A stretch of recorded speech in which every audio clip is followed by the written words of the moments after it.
Welcome, listeners, to Streams of Resistance, a special series by the Wayward Wanderer, where we find out more about the far right and what people are doing about it, from the folks who are in the thick of it. Part 2 turns our attention to modern Nordic spirituality, a movement also known as Heathenry. This spiritual movement is often seen by the mainstream of society as savage, unpredictable, and a hotbed of far-right activity. In Part 2, we will find out how true that actually is. Welcome, everyone, to our investigation.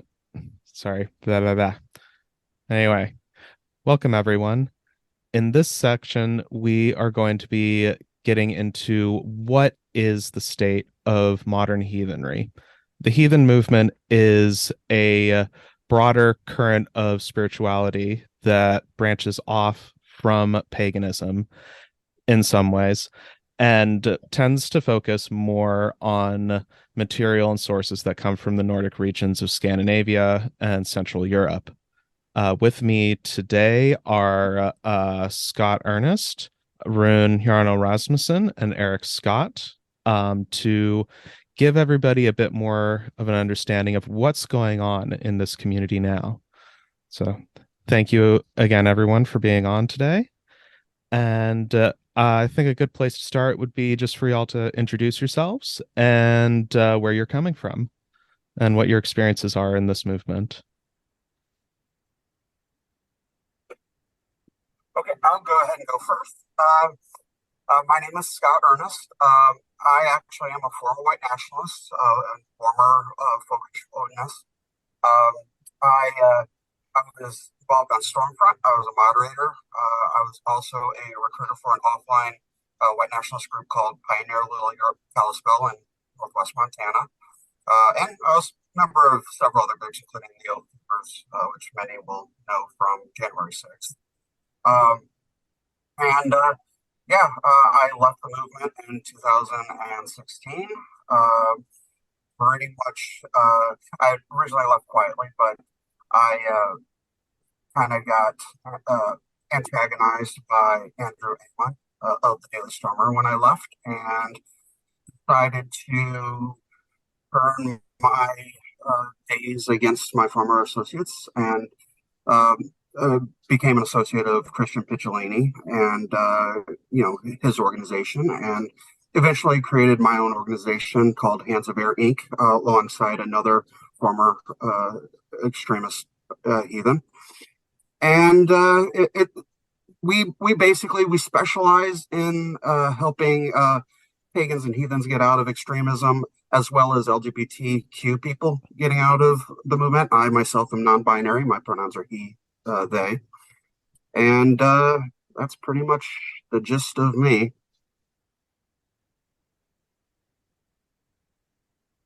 Okay, I'll go next. I'm Eric Scott. I am an editor with The Wild Hunt, which is a news magazine that covers the modern pagan movement. I am long experience in the pagan movement. I'm my second generation Wiccan. And then I kind of discovered heathenry in my early 20s and have been working in both of those spheres in my own personal practice ever since. I also am a socialist and a professional union organizer and a member of the St. Louis, Missouri chapter of the Democratic Socialists of America. So, I have considerable experience in the pagan community, both as a journalist and as a practitioner, and was previously involved in the Heartland Pagan Festival outside of Kansas City. So those are basically my community bona fides. Cool. My name is Rune Rasmussen. I'm a historian of religion, and academically, I've worked on a number of topics, but Afro-diasporic and European traditions are kind of my main tracks. On a more personal note, I've basically been familiar with Nordic tradition most of my life, because I come from a something as weird as a kind of Christianity that holds the Elder Edda to be the Old Testament of our people, which is a common. It's paradoxical. Don't ask. Wow. A common form of Christianity in Denmark, and my family is kind of rooted in that. So I from this weird background, I got this stuff from a child, like from my grandmother, and and then I have sort of been moving around, kind of different sort of adjacent, perhaps you could say, spiritualities my whole life. A little bit of occultism, a little bit of this and that. But and yeah, I've been left-wing, anti-racist, more or less as long as I can remember thinking about politics. Yeah, and then I have particularly I have tried to introduce or open an animist perspective on North European heritage through the platform Nordic Animism, where part of the point of that is that with an animist perspective, you can perhaps open the way of looking at these things, so it becomes a little bit broader, and you can think in a broader cultural context with it, rather than, for instance, being narrowly historically focused on, for instance, the Viking Age or something like that. Yeah. What are some major developments that you've seen in the different corners of this broader spiritual movement that you're all coming from during the past year or so? Like, what are some things that you think are some big developments that have happened that might help explain where this community is at right now? So it's my feeling is that if we're looking at the big picture of heathenry, and especially if we're talking about the sort of public conversations that are happening around it, that in 2022, if you go and look through media coverage of heathenry, if you look at a lot of what's happening on the big public social media sites, Facebook, Twitter, etc., that there's that I think that there's been a big pulling back of public sort of racist or far right heathenry, and I think that is in part due to just the general sort of awareness of things that have happened. And I should say that I'm speaking mostly from a United States American perspective here. That there's been a big pullback following the things that happened on January 6, 2021. And the resultant kind of crackdown by some of those more front-facing social media sites. And I think that there has been, hand in hand with that, a lot of your more diverse, left-leaning, queer perspectives, making a public voice of trying to say that, heathenry is a space for us, and that we want to be recognized. We want to have our perspective put out and put forward in the movement. I've certainly know that I've seen a lot of talk from queer heathens that, a few years ago, the stereotype of American heathenry was always that it was considerably more conservative, not necessarily like far right, although there was always that lurking in the shadows, but like even the idea of the typical American heathen was considerably more conservative than the rest of the pagan community. And I think that there has been, at least in terms of these sort of public conversations, a shift there in the past couple of years. Not that I think that the far right perspective has gone away by any means, but I think that it is hand in hand with some other things that are happening in the sort of social media and a traditional media space. It is less prominent than it has been in years past. I'd agree 100% with Eric. I would say far more conservative heathenry was definitely, especially the early 2000s until probably around 2013 or so. The heathen, world was a lot more conservative than it is now. Doesn't necessarily mean that everybody was white nationalist. I mean, I knew members of even AFA and Odenic Right that were at the time relatively, not necessarily tolerant of LGBT people, but they weren't nearly as rabid as they are now. And I think, some of that is because, extremism as a whole has kind of gone just 100% against, the LGBTQ community. And it's also starting to be dominated by groups like Tradcaths and Orthodox Christians and stuff like that. And those people are actually getting recruited into extremist heathenry now. That being said, I also see that that overall LGBTQ heathens are there's a lot more of them, and including myself, and it is a growing, a very big growing community, and I would say the movement as a whole is way more inclusive than it used to be. Cool. I'm having the thoughts that I think it's one really important thing about heathenry that I'm considering, like in the last year or two or so, is that heathenry is essentially, well, not essentially, heathenry has a node of being counterculture. And what has happened within recent years is that that the position of counterculture has actually moved to the right wing. Left wingers used to kind of, I mean, we used to think that V for Vendetta was the awesomest movie ever made, and I have a couple of these masks lying around here, and these Guy Fawkes masks, and all of a sudden we discovered that, oh wow, that image of the counterculture has suddenly become a very right-wing example. That's a really surprising thing. And as this shift in hegemonic power, who sets the norm, has played out, what I think that a lot of stuff is probably going on under the radar. And I would encourage, for instance, looking at, like, if you think in your mind of, say, the 3 or 4 main strongly right-wing, for instance, YouTube channels talking about Nordic leaning spirituality, and then you go and try to count how many followers they have.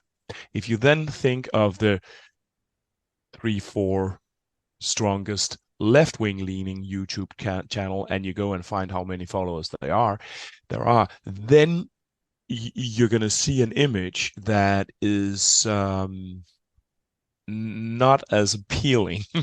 You're likely going to find that many more followers on right, or that, at least I tried to do this, and at some point, and it didn't look particularly good to me.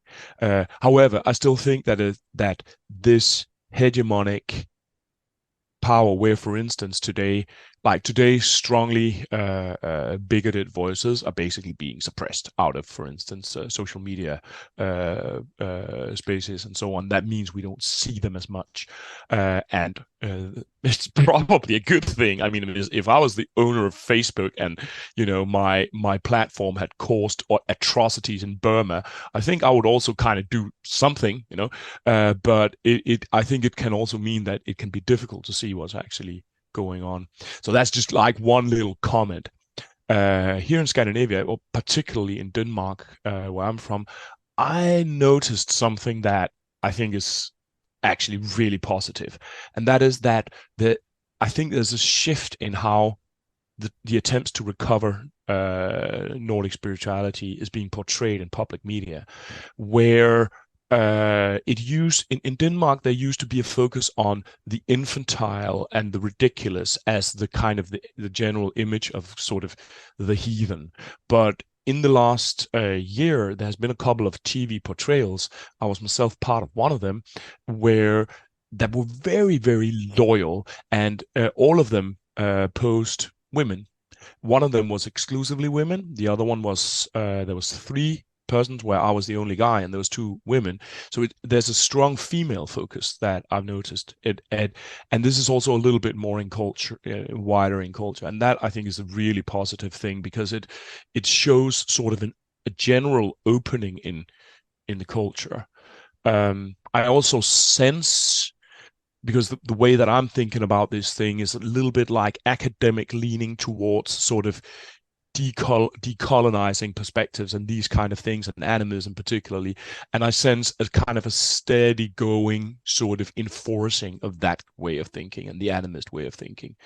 I'm seeing people who are using these kind of voices, for instance, in Ireland and Scotland and stuff like that. So yeah, that's a couple of thoughts on this. What are some major points of friction that you all think exist within the heathen movement? What I tend to see a lot of is you have the honest actors, and then you have the not honest actors, and the not honest actors are the extremist kind of faction of the movement, and a lot of them, they're always going to be what they are. I work at getting people out of the movement, and there's a reason why we don't reach out to people to try to talk to them. We wait for them to come to us, because it's just you're not going to really get to most of them. I did have a recent call from the Montana Human Rights Network, because there was a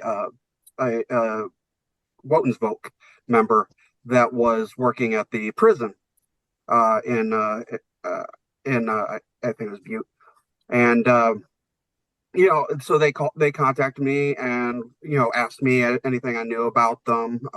He's a follower of Ron McVan, and so I that was one of those cases where I did reach out, and I ended up having actually a pretty pleasant conversation with the guy.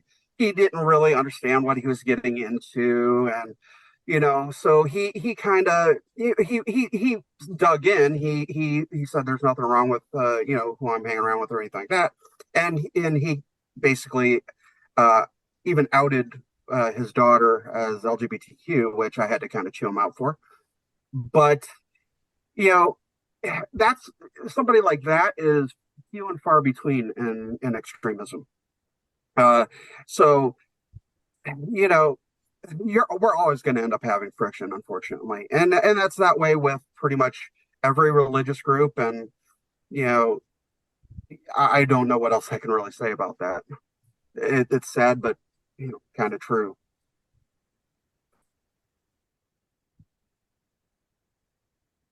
Yeah, and I think that for me, one of the big points of friction in current heathenry is, as heathenry in some ways becomes more mainstream, or at least becomes more inclusive. On the one hand, a lot of in the American context, a lot of the people who gave a lot of the founding ideas in American heathenry were white nationalists. There's no getting around that. And so we're now in a point where we are, we're saying, no, we don't want Stephen McNallen around anymore. We don't want Edred Thorson or Stephen Flowers, same guy. They are no longer compatible with what the mainstream of heathenry wants to be associated with, and yet so much of their ideas and their ideology is still present in the things that get widely shared. I had someone tag me into a Facebook group where someone had posted, the 9 noble virtues. And it was like, hey, Eric Scott, like, this is, you're my friend, you're a heathen, like, isn't this stuff great? And I had to be like, well, doesn't necessarily come from any kind of historical place, and it doesn't come from an ancient historical place, and the modern historical place it comes from is not great. And I think that we see a lot of that happening right now, where on the one hand, the mainstream of heathenry has decided, like, no, we don't want to be involved in these white supremacist ideologies. And yet, and there's a sort of, rejection of the most overt forms of that. but there's still a lot of questions and, just in some ways ignorance of, how some of that stuff plays into the things that a lot of American heathens think of as foundational to the religion, and have been sort of told, oh, of course, this is what heathenry is all about, without necessarily knowing its connections to those roots. And that's a really thorny problem. How do you disentangle modern heathenry from the racists who contributed a lot of those initial thoughts to the movement in the United States? Cool. I think I'm not sure that I have a very strong sort of feeling of exactly what sort of frictions are at move within heathendom, but what I think that there would be a deep sort of tectonic move in friction, or in friction point on the way, at least, which is probably already manifesting, which would probably change a little bit from more traditional left-wing, right-wing to being more about a modernist, essentialist / nationalist position towards a more relationalist position, relationalist, perhaps animist position, where I think people will the relationalism in it is I think it's a deep schism, probably particularly to those of you who are diaspora Euro-descendants or settlers or settler descendants. I'm not sure of the right word, but because what if you feel an attraction to, say, North European heritage, then how do you, that is of course legitimate in itself. How do you build that connection to you? Do you build it because you're white? Do you build it because your great grandmother was Swedish? Like, exact that construction of connection that holds in it potential for nationalism, and that's why I think that stuff like building these sort of earth-focused religion, if we could call it like that, or traditional knowledge forms, build them on could be relations to landscapes or relations to others in the landscapes, that these kind of relations will, or these kind of ways of building on these traditions will probably be growing stronger, and in my view, they would probably mark themselves from a leftist, respect and equity focused political position, right?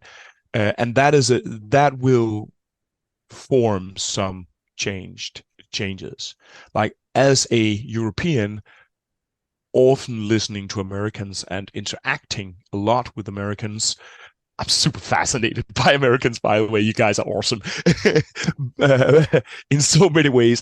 But I often feel a very strong nationalist current, also actually from left-wingers, where leftist positions are sometimes built basically on identity is what everything is about, for instance. And I think that shift, and this is which will, for instance, find respect-based, contemporary, perhaps animist or heathen ways of being a settler Euro-descendants in a land that has been colonized or taken at some point.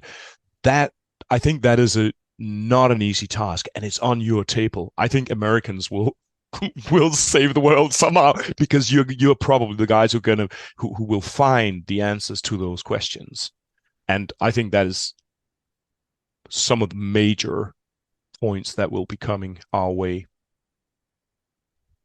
Jeez, no pressure, Rune. Yeah. What? No pressure. Cool, I get it. What have you all observed of far right and folkish elements of the broader sort of heathen space? Have they grown? Have they shrunk? Or have things more or less remained the same? Has like their focus shifted? I mean, whatever it is that's been coming up. I would definitely say it's shrunk as a percentage of the movement as a whole, but that's only because I think Heathenry has grown just entirely.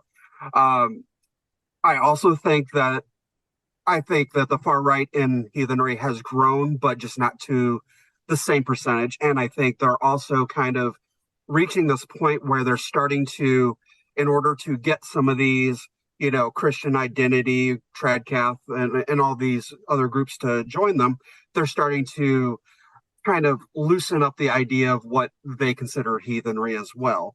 And it was a long time ago, but I remember the first time I ever heard the term seed lines. It was actually a member of Odenic Rite. That was somebody that he also went to a Christian identity church, and that's kind of what it's going now. So you look at all these, the Asatra Folk Assembly keeps opening up all these puffs, which are basically just compounds. I mean, that's really all they are, and all the people that are joining these are Christian identity, former KKK people. It's just growing in this weird way. Wotensvolk, that kind of offshoot is growing itself a little bit, but again, they're recruiting people that are just changing how heathenry is in the far right, and whereas I think the non far right heathenry is expanding. It's expanding just way faster because it's not doing all these kind of hoops that they're trying to recruit people. They're basically saying is we accept you, and I think I think in the end that's going to win out. Yeah, I think there's an aspect of this that I just want to point out, and that is I think it's connected with actually the deep importance of these kinds of recovery, and that is that like we have been colonizers, not colonized. However, part of colonization has been turned inwards on your descendants themselves, and that's knowledge colonization. So when you read like these old folklorists that I'm reading all the time, anyway, can't find the book, then you see that they talk about peasants in the countryside as infantile, barbaric, and delusional. Now that triad, the animist as infantile, barbaric, and delusional, the infantile savage, is of course a colonial power language. Now I see that sometimes being reproduced in the way that, for instance, heathendom is in public media being portrayed, for instance, as savage. If we look at the storm at the American Capitol there, what was the image that was seen all over the world? It was the image of this QAnon shaman, right? So he became an icon of what exactly? An evangelist? Revival movement? What? Why exactly was it a guy with Thor's hammers and Yggdrasil's painted all over him who became this internationally seen, globally seen icon of what is actually not a heathen movement at all? So there has been, I think, historically and also still a little bit this idea of that the idea of traditional Nordic religiosity as fascist it's a double bind, because it's there, fascism is there, but it's also being overexposed. And I also think that's an important friction point as the normalization of these kinds of spirituality play out. That is to figure out, so how do you, for instance, play as an anti-racist? How can you play against racism without overexposing it? You have to focus on something if you want to criticize it. And I think that's basically one. I think of it as a defining paradox of whiteness, whiteness is built as a structure that keeps you inside it. Because if you move, for instance, towards parts of Euro descendant culture that would lead away from it, then you run into militant, or an image of militant forms, at least. Did that make sense, what I said there? Well, I think particularly just to add on briefly with the QAnon shaman, it's also worth pointing out he was leading a very Christian inflected prayer in the Senate chamber while he was doing his big exorcism. So it gets even more, tangled. Right. We obviously the QAnon shaman was a big story for us at Wild Hunt, and we basically before his social media got locked down, we went in and basically scoured it looking for what he had been posting, kind of trying to understand his mindset. And yeah, that's the thing, that the QAnon shaman is really representative of some of these difficult patterns where on the one hand, the organized far-right heathenry, in the vein that we think of in the AFA, the AA, those kind of groups, like, is being quieter or more underground. And then we have this vast sort of right-wing heathen meme sphere. So you have this QAnon shaman who has heathen tattoos all over his body, and has the American flag face paint and the big horns and everything. And he had some heathen material. He was posting and demonstrating some affinity with some heathen material, but also was publicly identifying himself as a Christian. Was also, it was not an extremely coherent theology. I think is one way to say it. And Scott, what you've been talking about just now was really illuminating for me in that sense, and talking about these mixtures of of these far right heathen groups and Christian identity groups. I think that we're seeing that both in an organizational space and also just in the aether of things that people get exposed to online, where you have some QAnon and some right-wing Christianity and some right-wing heathenry, and it all kind of gets mixed up. And we have people who are out there taking actions not exactly committed and understanding of any one particular path, but instead sort of taking in this whole melange of these different extremist influences. Oh yeah, I don't know if you ever looked at the Wotan Network by McNallen, his Instagram before it got taken down, which it seems to be now. I mean, you look at that, and it's all just memes. That's that's all it is, and a lot of it has nothing to do with heathenry. I mean, that's really all they have anymore. So yeah. Well, I don't think it's. So you brought up a minute ago these huffs or compounds or whatever, to go ahead and use their terminology to call them huffs. That has been, I think that has been a very troubling story for me, because essentially, and Ryan, I know that you mentioned that part of this was introducing folks who may not necessarily be very well grounded in these issues to some of the things that are in play. So the Asatru Folk Assembly, the AFA, is one of the major historical folkish, racist, increasingly far right heathen organizations in the United States. And they have, over the past few years, been on a rapid clip of purchasing old churches and refurbishing them, and then using them to establish these sort of geographic parishes, you could say. So they're up to 5 now, I think. And they started in California. There was a big media story about the one in Murdoch, Minnesota.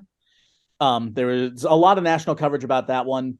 Not as much coverage about some of the others. There was one that just apparently opened in August in Florida.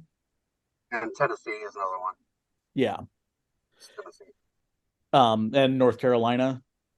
Is that and so I'm unfortunately, like as a journalist, I wish that I had a better insight into what's going on within those communities. But if you look at the way that the AFA is, the sort of propaganda that the AFA is putting out about it, in Murdoch in particular, I think in response to the fact that there was so much coverage of that story, of people, at the city council protesting the permit to open the church and so on, that the AFA has made a big deal about showing how they are, running food drives, and sort of like local community work, putting up a big emphasis on like, oh, there's a lot of poor,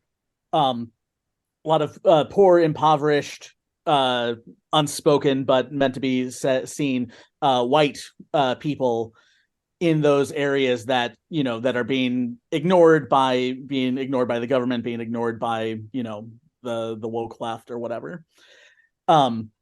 And I think that is really troubling to me, because it is a sort of old-fashioned long-term view of community organizing, that can be hard to pry out if it's successful. And I don't know, obviously I'm looking at how they're framing this as they are trying to recruit other people into their movement. So who knows how much these food drives are actually impacting anyone in the local community, for example. But it is it's something that I don't see matched by the more inclusive left-leaning version of Heathenry. Like, there is not the same push to build infrastructure and build community ties. It's a lot more individualistic. And that, I think, is, that's something that is not a problem now, but I wonder what it's going to look like in 15 years. Well, I mean, culture often moves in these kind of what is it that Hegel called it, Ryan? You probably remember dialectics. Dialectics. And like I totally think that like when you guys talk about the meme sphere, and that the far right part of this, that they are on memes all the time. Now, that perhaps sounds like it's weaker than having professors, and in some ways it is. But that space, like that, the carnivalesque power of this weird, like, gallery of beings that are voicing all kinds of incoherent, passionate anger, sexuality kind of things that are moving through the meme space. There's a lot of power in that. There's a lot of power, and there's a lot of power in being in the counterculture, being adverse to the hegemon, to the norms, right? And I think it's really important from a left-wing, respect-focused position. I think it's really important to remember, or to realize, oh shit, we are not in the counter position actually anymore. And oh, whoa, it's our allies like Kamala Harris who's waving a Ukrainian flag and want to make a war and these kind of things. What just happened there? Like, all my life, the left wing has spoken against war at every single point. So there's that shift that I think it should deeply affect the way that we relate. and I'm not sure exactly what it should mean, but it should mean something.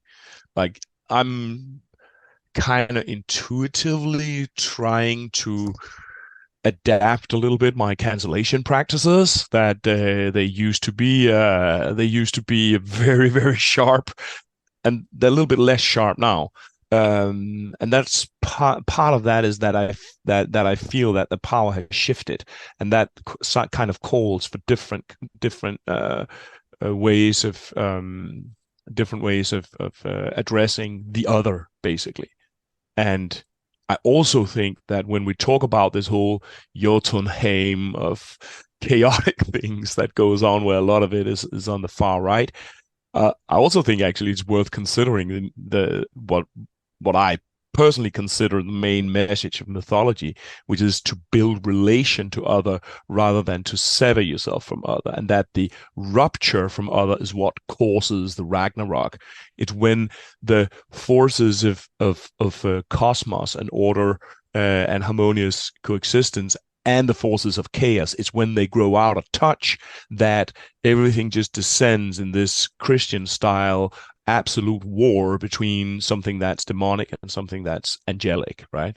And I find that difficult. I find it very difficult to move that perspective into the way of relating with, for instance, the extreme right. But I imagine that a guy like you, Scott, who are actually working with these people, that you like, you are actually walking that path. You're walking over that bridge there. So yeah.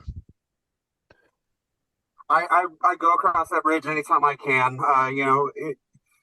It's not easy, and especially when you're somebody that you left the movement because the white nationalist movement because of the negativity and the violence and stuff like that, and then having to I pretty much have to still stay connected and be able to see what I used to be and see the people that I used to be around. And so, yeah, it can be tough, but I do my best. So, So to change gears a little bit,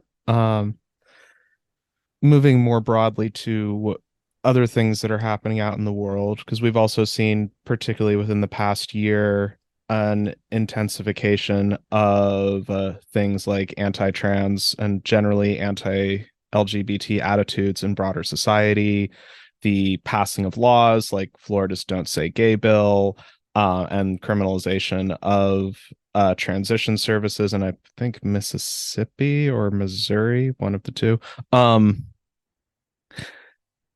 And and now there's currently like a similar conflict going on in the British Parliament, where Westminster has invoked provisions of the Government of Scotland Act to bar the Scottish government from making it easier for people to change gender markers on their identifying documents.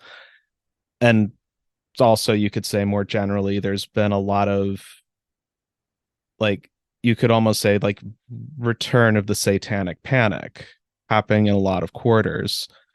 And some of this has been on display at things like January 6th, the Reichsbürger plot in Germany, and the now happened since writing these questions and inviting everyone on, the similar attempt in Brazil.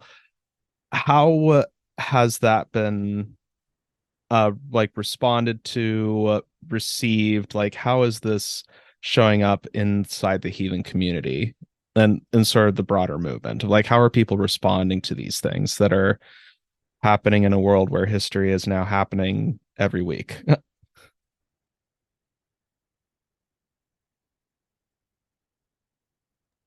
So I on the one hand, I think that there's a lot of different answers to that question. I think that, this is, talking about dialectics. We are seeing in concert.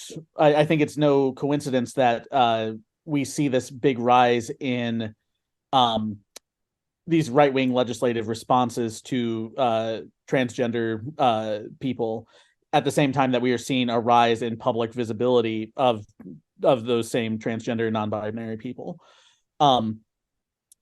and so I have seen a lot of work from from trans, from non-binary heathens on this topic, that I think is part and parcel of the greater visibility in the heathen movement of those individuals.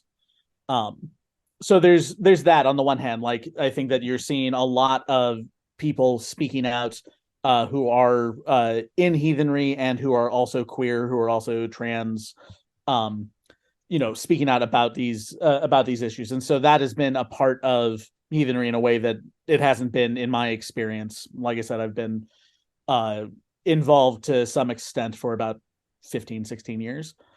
I think that in the like sort of the soft heathen space, by which I mean, there are the paganism is a big umbrella, and heathenry is part of it, and a lot of people who are connected do feel affinity with heathenry, also are still part of the big soup of modern paganism. And strangely, in the the broader pagan movement, there has been a lot more resistance and pushback and just transphobia than I would have hoped there would have been, and certainly more than I expected. I published in last year, I had an editorial that I wrote that was basically about why it was called The Moral Imperative for pagans to support transgender people. And it was basically me laying out my case for why it was, basically within the ethical values of paganism that we, both from an ethical perspective and from like a political self-preservationist perspective, why it was really important for pagans to stick up for transgender people. And I got a lot of pushback on that editorial. I think that's one that I got more angry notes about than I think anything else I've published in the past couple of years. And a lot of it was from, pagans who nominally thought of themselves as, if not left, liberals, who, pushed back against the idea that transgenderism was something that pagans, had any obligation to respect. So, I mean, in some ways, this is more of a live conversation in the Wiccan community, where there is a lot of question of like, how do we reconcile a god and goddess sort of duality theology with people who exist outside of that binary. But it works its way into, like I say, more into the soft heathen conversation, not like people who are like very committed. I've read all the books, and I'm very specifically part of this. I only do Anglo-Saxon heathenry. I don't do the rest of it. Those sorts of folks, I don't think are having the same conversations, but in the more broad, soupy portion of heathenry and paganism, there's a lot more controversy about supporting trans people than, as I say, than I wish there were. Yeah, I have a little comment about major events. I'm not sure if I'm seeing these impacts play out now, but I'm a little bit afraid of what's going to happen, and that's the war in Ukraine. Now, like many white people all over the planet, Russians and Ukrainians have these rather strong Viking identities that their ancient states were founded by Viking dynasties and these kind of things. So the European experience of Ukrainian war was really kind of poking at a Second World War trauma very strongly. It was very Second World War-ish to see these kind of images of tens of thousands of Russian soldiers kind of growling through the snow at a distance from here when I'm sitting now. That's a little bit comparable to the distance to where my mother-in-law lives in France, right? And that that has partly caused a very strong solidarity with Ukraine, much stronger, remarkably stronger perhaps, than the solidarity that was there with the Syrians. So and that is difficult to not get a very racial feel about that. I mean, because it's so extreme, the difference between the welcoming of Ukrainian refugees with the for instance here in Denmark, in a fairly xenophobic country, with a complete almost rejection of Syrian refugees. And this whole complex is also tied in with a lot of right-wing extremists who have gone to Ukraine to be radicalized and weapons trained and so on, as part of these Nazi movements that are there. It's not that I'm saying the Russians are right, that all Ukrainians are not Nazis. Of course, that's absolute nonsense. But there are Nazis there, and they are involving with right-wing radicalists and militants from all over the planet, and particularly Northern Europe. Now, at some point, they're probably going to come back, and then we're going to deal with this sort of warped war mind, Viking, vulgar identities inside the heads of people who might be Nordic resistance movement, a kind of Nazi level of basically terror prepared people. So that's a current kind of chain of event that I fear a little bit. Man, both Eric and Rune had some good points to kind of bounce off of. I think I'm going to start with the Ukraine war thing. As somebody that actually knew members of Azov back when it was a fascist battalion, it drives me nuts anytime they're brought up, because people don't understand how yes, they used to be a volunteer battalion that was full of fascists. They absolutely were. They got rolled when they got rolled into the regular National Guard. Things kind of changed. Now, not saying that every single person that was in it before left. I mean, I don't know what the composition is of. It was like in recent times, but it definitely changed. And I don't think a lot of people, especially tankies, they don't really understand that, and they try to use that as a reason to say Ukraine is bad. But it's like, American white nationalists these days support Russia, and Russia has plenty of fascist mercenaries under their wing, anyways. So it drives me nuts every single time that happens. As for the modern heathen movement and transness and anything like that, I'm probably not the best person when it comes to talk to when it comes to the modern heathen movement. I'm a heathen, but I don't really spend a whole lot of time with it. I generally, most of my time is just geared towards white nationalism, period. And so and that's where I spend. Since I spend all my time there, I don't really have a whole lot of time for much else. And about all I can say is, the modern heathen movement, especially the fascist side of things, has responded the same way that fascists everywhere have responded. And it's, transness is issue number one. It seems like, it's basically the new being gay.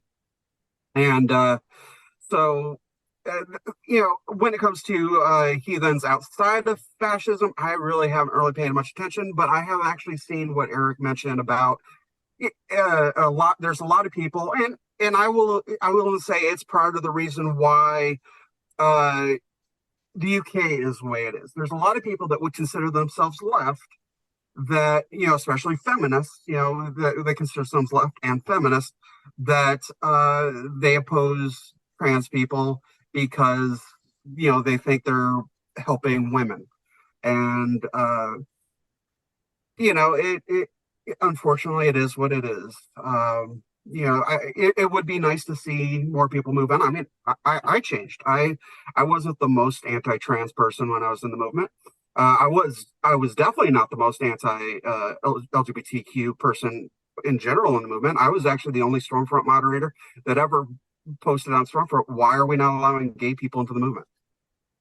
You know, but you know, when I left the movement, I started meeting people that I, hadn't met before. I started meeting trans people, and LGBT people in general. And I was closeted. I was closeted most of my life, not because of not being ashamed of it or anything, just because it made things easier. You're on the far right, keep things quiet. But when I left, I started meeting all these wonderful people, and I learned, how I was wrong, what parts of my beliefs were wrong, and I changed this. A lot of people are stubborn, don't want to do that. They don't want to admit that they're wrong for anything. I've also noticed, doing my work with Hands of Eir, that there are a lot of LGBTQ people in the movement that are closeted. I can't really give a whole lot of details because of the nature of the work I do, but of the 6 people that I've specifically counseled, I would say, well, I know 2 are trans, and then the others are either bisexual or gay. It's something that you don't really see until you start doing the work that I do. And I think that in the end is going to be part of the downfall of the far right, is the fact that you're gonna see a lot more LGBTQ people coming out of the far right.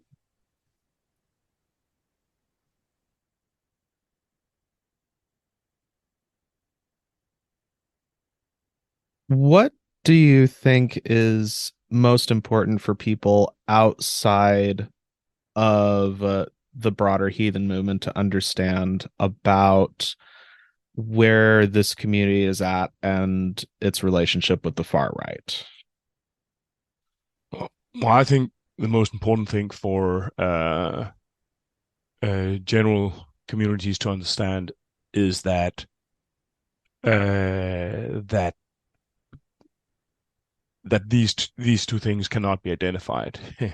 And that I think the most important thing is that the general community that in which heathenry and recovery of Nordic traditional knowledge exists, that they get on top of not identifying the things.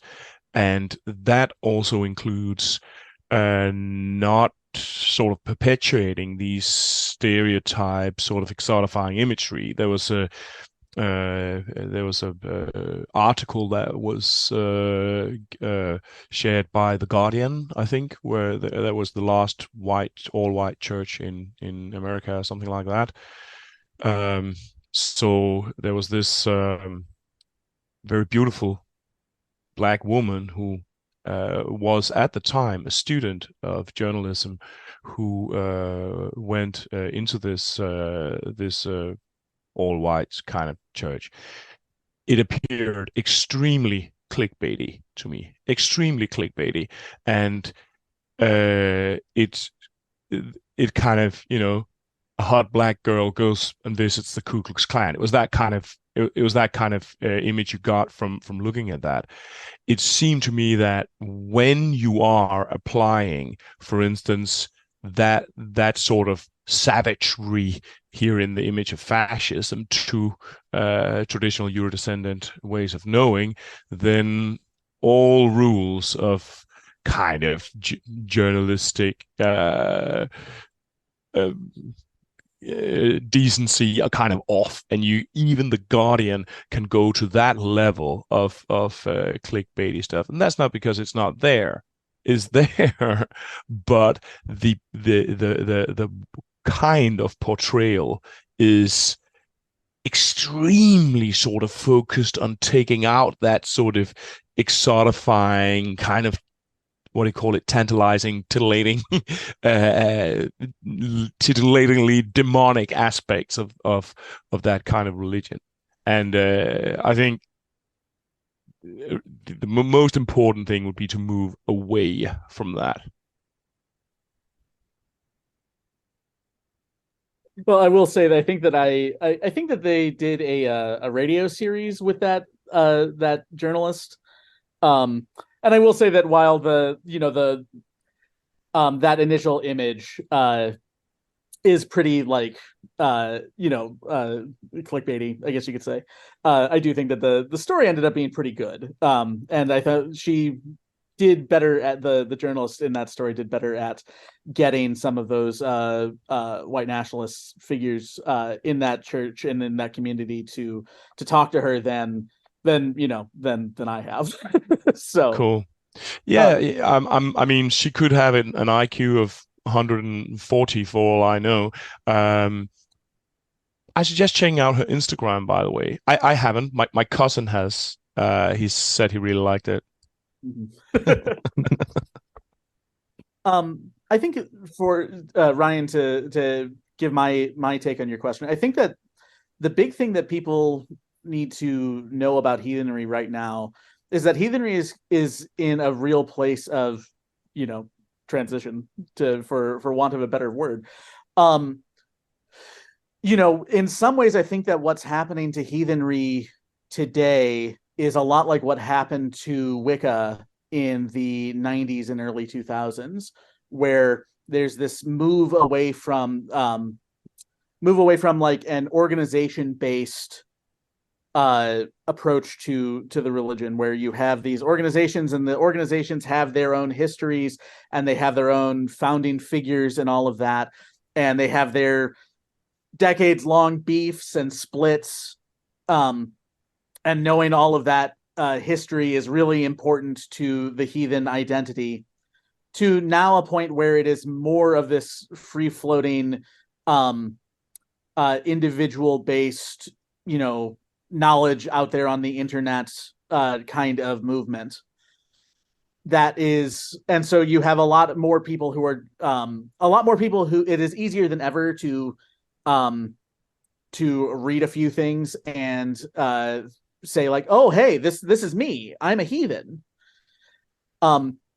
which is that, as I say, that happened in Wicca in 20-30 years ago, where it went from being this coven-based initiatory lines. Are you a Gardnerian? Are you an Alexandrian? Because that tells you who you're going to be sitting with at the pagan festival. That was the identity. And then in the 90s, things opened up and it became this much more individualistic. You can go and pick up a book and then realize that, hey, I'm a Wiccan. And it changed the whole nature of the religion. I think heathenry is going through a similar thing, and the same way that the solitary Wiccan movement ended up in a lot of ways looking very different from the initiatory coven-based Wiccan movement. I think that we're going to see that we're going to see this individualist solitary practitioner sort of heathenry. It already looks very different from what it was when it was more organization based, and it's going to end up looking much different as time goes on. And as I mentioned earlier, those organizations, the older organizations, are still around. It's not like they've gone anywhere, but they will become, on the one hand, increasingly a smaller part of the movement, just proportionally, and also by virtue of the fact that they have a sort of historical grounding, even if it's a terrible history, that is itself a sort of authority and legitimating power that the majority of heathens won't have access to.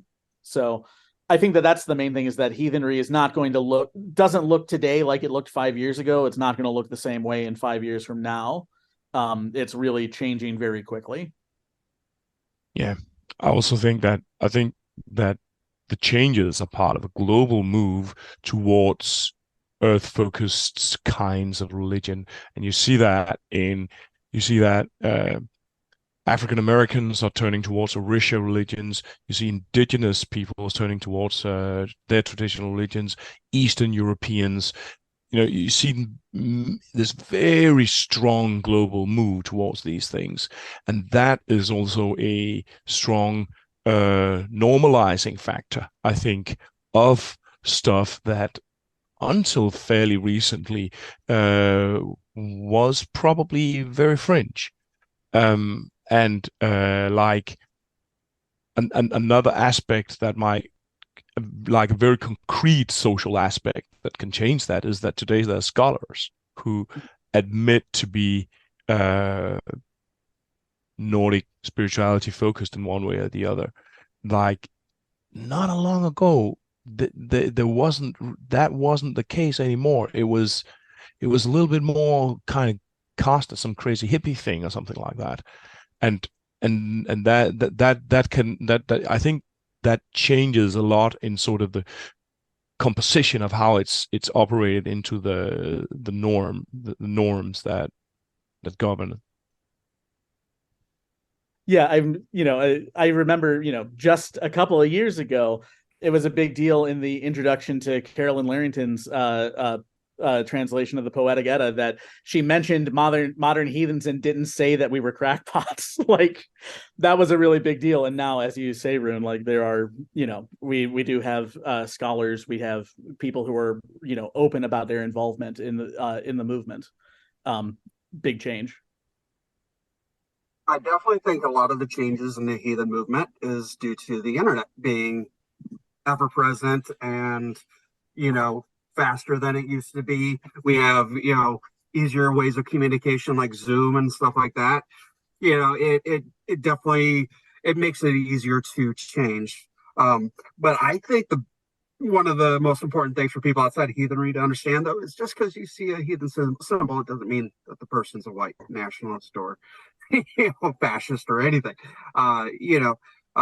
You got to look at what people say and do, and not just do as in, because if you looked at just what people do, you might look at the people, the AFA and Murdoch, and say, oh, they're doing some light volunteering and so that's a good thing. But then you actually gotta go and look and notice the fact that they're volunteering specifically to help white people. It's no different than April Gady, who was a white nationalist who actually got me into the movement. One time she went after Katrina, she went to New Orleans and was helping give out water to white people. She could say I was volunteering, but what kind of volunteering are you doing? And so, but people need to just pay close attention to what people say, what they do, rather than symbols they use. I myself, I people ask me all the time, well, you left the movement, so are we supposed to believe that you completely changed, that you're redeemed or anything? First off, I don't consider myself redeemed. I'm a work in progress, so I'll always be a work in progress. But my usual answer is actually, I don't expect you to believe me. If you want to look at the words I say and the things I do and make your own decisions, that's kind of the way I would prefer it. Anytime people on say Twitter, talk about how great I am, I point out, what am I most known for? Basically pointing out that I'm a piece of crap, or I was a piece of crap in the past. So you always got to listen to what people say and do, and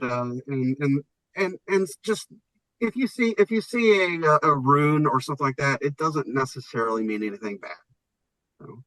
I think also that the people who are using the symbolisms can do quite a lot, because I don't know, I just thought about this recently. There's something funny about fascist symbolism, that it's like it has a lot of power somehow, and it is as if people, it's like for instance, runes. Do you want runes to have square, broad, angular kind of branches and look like Nazi runes?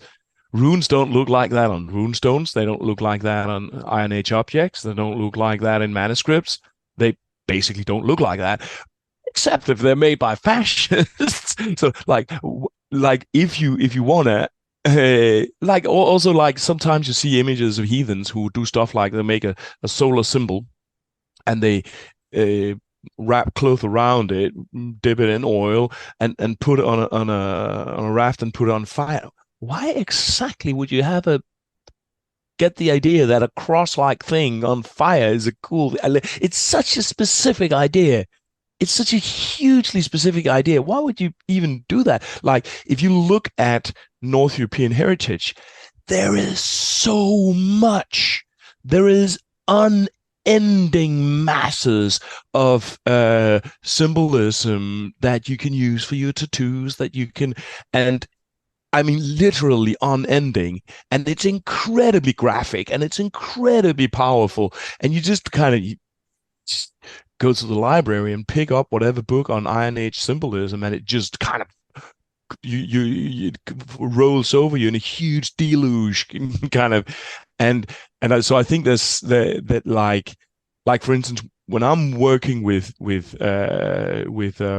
symbolism, of course there's some symbolism that makes sense to really kind of own the shit out of, like for instance runes in general, but there's also a lot where you can just like knock yourself out, and just find completely new expressions, and expressions that are so different. If you look at the late Earnest style of kind of Viking age or early medieval interlacing ornaments, extremely elegant. If you compare that to, I don't know, 5th or 4th century Iron Age animal animal ornaments, very, very, very different things. And in between those, they're like 7 or 9 different kind of entire worlds of expression. And I think that all that stuff can just be taken out and used in connection with trans empowerment or with eco-activism, and used with these things, and then you're basically recovering, and you're framing the entire complex in a sense in a different spot. Very good. And also, I can actually answer your question about the setting of it on fire. It's the same reason why the KKK sets crosses on fire. It's the same reason why Charlottesville, you had people walking down the street with flaming tiki torches. It's intimidation. That's really all the setting it on fire is. It's a way to intimidate somebody, and then it's unfortunately a very American way of doing things too. Although I've been seeing a lot more tiki torch type marches elsewhere too. So it's globalizing. It should also be said that fire as such is actually an important part of rituals, like and also like carrying fire, for instance. Like I've been anchoring an event in Copenhagen called the Yule Goat, which is sort of inspired by this recent move where the German Campuslauf is spreading all over the world. So all of a sudden you have like Lederhosen culture being the new hot on the American West Coast and these kind of things. And part of what you do in these kind of rituals is actually bringing fire and fire bringing. And so there's and this is also where I think it's important to like to be aware of also like where we pull the line. Do we put it before fire, or do we put it before erecting a burning symbol of fire and I don't know, putting on a pointy hat or something? That's just a Catholic tradition that I appropriate. I mean, it will always be difficult to figure out where to pull the line around these things.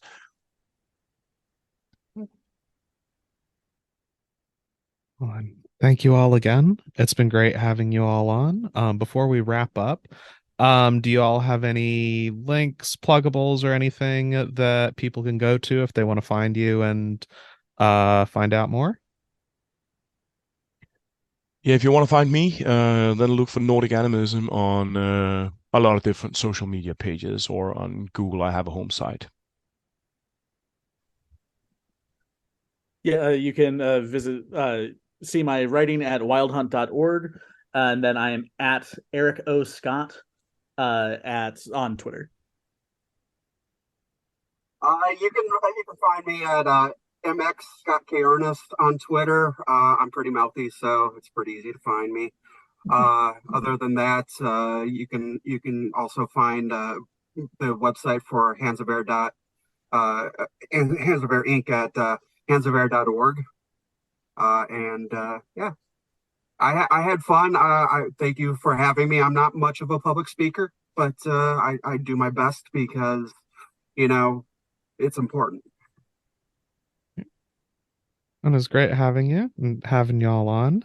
And thank you all again for listening. This has been Ryan Smith at the Wayward Wanderer, now signing off.